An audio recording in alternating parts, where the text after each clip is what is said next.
Today I'm going to talk about intonation. That's how your voice sounds. Your pitch, your resonance. So pitch just means how high or low your voice is. Not how loud or soft it is, but how high or low it is. It's like here is a very high voice and here is very low gravelly voice. It's kind of almost in a glottal voice. And if you're speaking like this all the time, where you can kind of hear that gravelly kind of sound in your voice, it's really not very healthy for your voice. So try to raise it up just a notch and project the air more out the front. So if you want a good American English sound, you're going to try to project your air more out of the front of your mouth. And it's almost psychological, right? Just think about your voice coming forward. And imagine everything in the front of your mouth and everything forward here.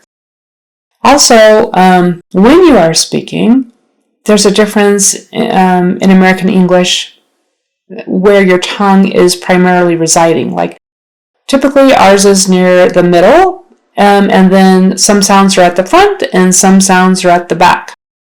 We've got our T, Ds, and S's and all those up near the front. The SH's and the CH's and J's are kind of somewhere in the middle. And then the R's and the K's and the G's and the ings are back here. And then we've got the M's and the P's and the B's are just right up here with our lips.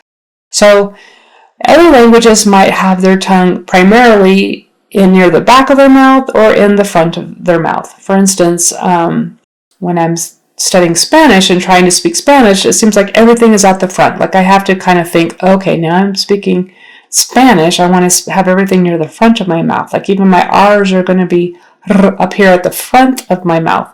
Whereas American R's or English R's are going to be, your tongue goes back. They're in the back. R, ra, ing, r, a, ir, ir, all those, your tongue goes back. When I'm studying French, when I'm speaking French, it seems like a lot of the sounds are in the back because there's a lot more nasal kind of sounds in French words. There's a lot of on, ing, no, not ing, on, Anyway, more so in French words than in American English words. There might be some other languages too that have more nasal sounds in the back of their mouth.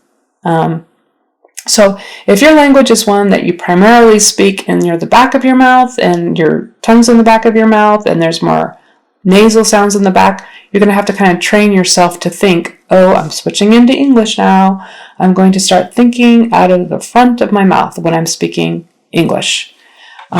So try to do that. It's more psychological than anything as far as the resonance.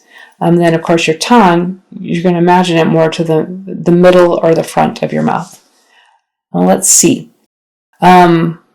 Also, so resonance. You can either have a hyponasal voice, which is what your voice sounds like if, I'm trying to do it, if you're really stuffed up. I don't know if I can fake this, actually, because if I do like this, I almost sound nasal. I don't know. Okay, I'm trying to make a hyponasal voice, which is my nose is stuffed up. Or you might have a hypernasal voice, and that one's going to be hard for me to fake. It just sounds very nasally, hey, I think I did it. A very nasally voice, kind of like this. I don't know. I think I'm changing other things too. Anyway, so that's a hypernasal voice. And also I have a video that explains hypernasal and hyponasal, and I did that a while ago, and I'll post the link down below, so I won't have to go through it all right now and the causes and everything.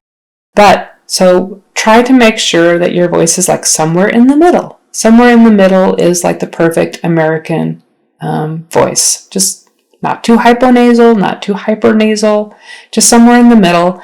And if you can, just try to project your voice out the front. Lots of air coming out the front, project out the front. And that would be a great American sounding intonation.